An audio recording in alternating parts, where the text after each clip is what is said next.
Hello, my name is Jean-Jacques Medastin, and it is my pleasure to introduce our keynote speaker for today on the topic of asynchronous versus synchronous interaction.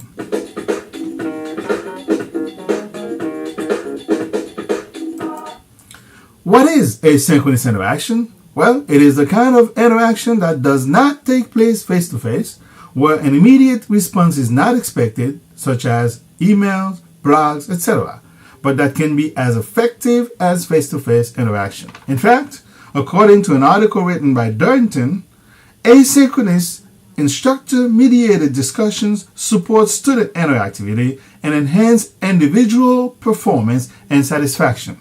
Robin McCaleb advocates the teaching of business online through constant asynchronous and synchronous interaction as a way of preparing students for the real world.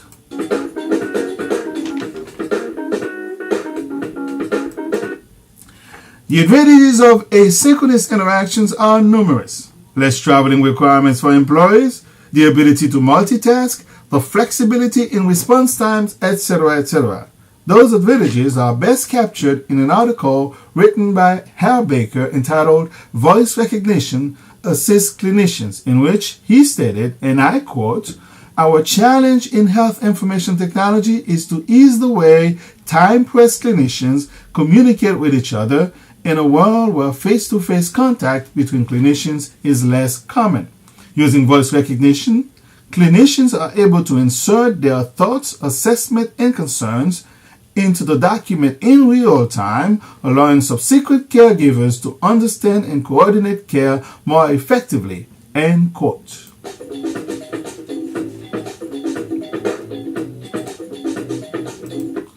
What is synchronous interaction then? Synchronous interaction is real-time interaction like telephone conversations, online chatting, and instant messaging that is not necessarily done face-to-face. Who would have thought that psychotherapy treatment could be administered online?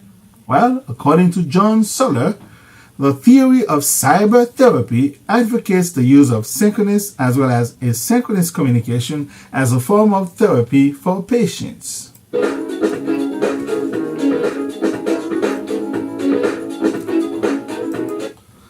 According to Burgoon et al., synchronous media afford, although they do not require, more mental and behavioral engagement, more perceived connection, social presence, and common ground, more awareness of the unique qualities of one another's identities, and more potential for smooth, synchronized interaction. Based on their research, synchronicity fosters higher interactivity.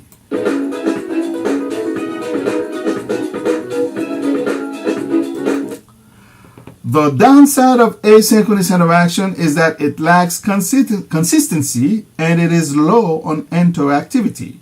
The latency in response time tends to cause frustration. According to Chow, students are often frustrated by asynchronous communication when their questions are left unanswered and feedback lags.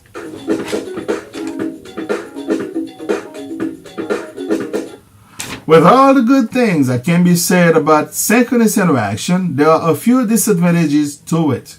Scheduling a chat session with students geographically dispersed is a real challenge. In addition, internet connection on either end is not guaranteed. The digital gap among students does not help either.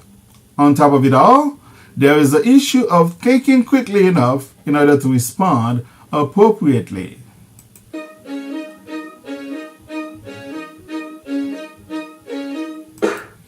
In conclusion, both methods are efficiently used in e-learning environments. The disadvantages are minimal compared to the advantages of having such innovations available. The results of a study done by Majid Muradini supports this view.